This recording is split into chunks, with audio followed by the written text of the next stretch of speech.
In addition to interviewing a bunch of recording artists and actors from TV and film, I got to interview sports and athletic royalty as well, one of them being Sugar Ray Leonard. Now, I remember this one clearly because it was at Planet Hollywood back in 1997, when there was a Planet Hollywood back in 1997.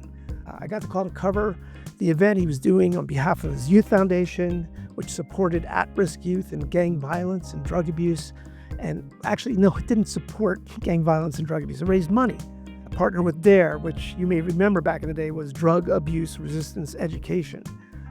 Anyway, they raised a lot of money, giving kids a real shot at becoming future leaders. So yeah, we talked about that, and we talked about some other events. But of course, we ended up talking about music because I can't do an interview without talking about music. In fact, I got 2 exclusive news items out of this interview, which I wonder if you'll be able to spot. There won't be a test, don't worry. I just hope you enjoyed this quick interview with boxing legend Sugar Ray Leonard. I know I did. Press play. Okay. Let's just talk about the obvious. What brings you out to an event like this? Well, mainly because of my foundation. I recently established a Sugar Ray Leonard Youth Foundation because, as in the past, as particularly now, I've always been concerned about the welfare of not only my kids, but kids around the country. And with such gang activity, drugs, and violence, this was my way of giving back to so many millions of people who've given me support, love, and admiration.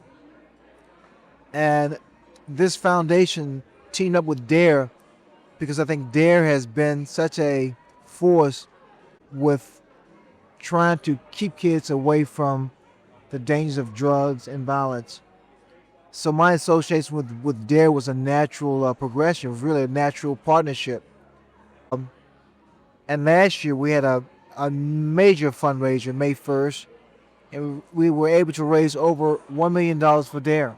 So it's a way of giving back and feeling good about yourself. Talk to me a little bit about, because, yeah, you're no stranger to charity, but you mentioned it yourself about the kids. What does it mean to you even more so that it's just for children?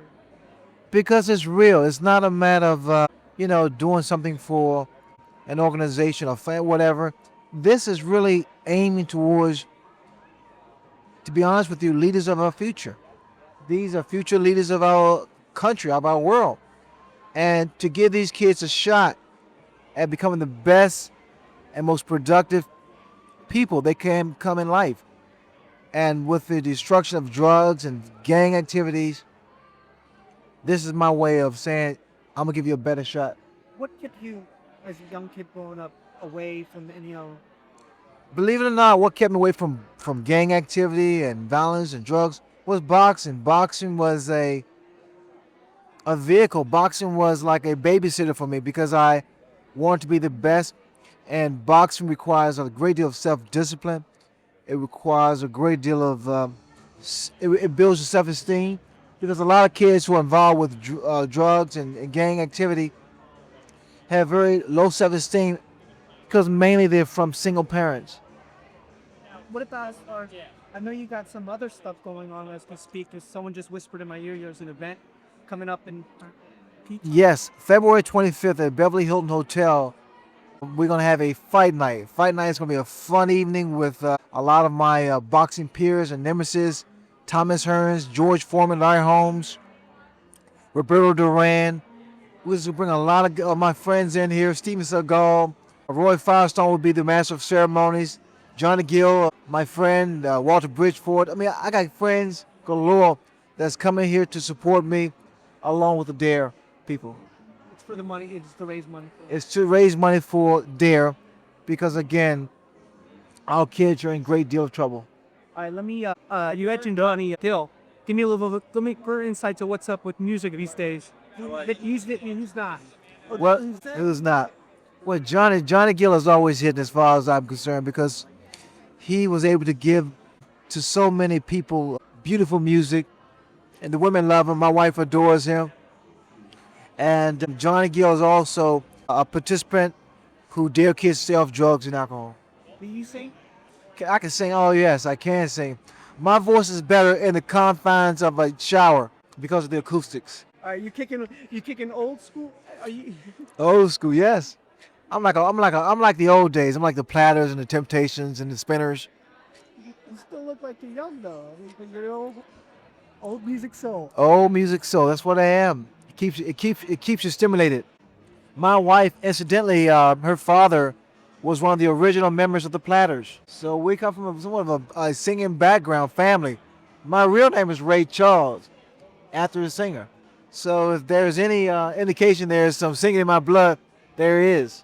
All right, let me wrap up. Let me ask you the obvious that you get asked a lot. You need a little state of boxing today. I mean, I know you get together with a bunch of your cronies, but you're an authority on this. So when you ask about your state of boxing today, what's going on? You're obviously capably aware. Your feelings on which direction you see that? Well, boxing's always taken another route, a detour, if you will. But it gets back on track, because you have people like Oscar De La Hoya, you have people like George Foreman, who is really a breath of fresh air. You have that kid, exciting young man from, I guess he's from Europe, Nassim Hamed. I mean, he's really exciting, very charismatic. And then with the big win for Lennox Lewis, boxing will always be okay. Last question is have you been able to sum up the ride that you've had? If there was ever a chance I had a chance to reflect on my career, it's now. I have yet to put things in proper perspective, but from the turnouts and my receptions around the country, around the world, it's been worthwhile. You're the man. All right, babe. Thanks, man. Sugar Ray. Sugar Ray Leonard. Or should I say Ray Charles? Can you believe that was his real name? I mean, what are the odds? That was, by the way, one of my news items. The second being that his wife was daughter of one of the Platters. Fun fact, she was also married to another sports legend before Sugar Ray, NFL star Lynn Swann. Not too shabby.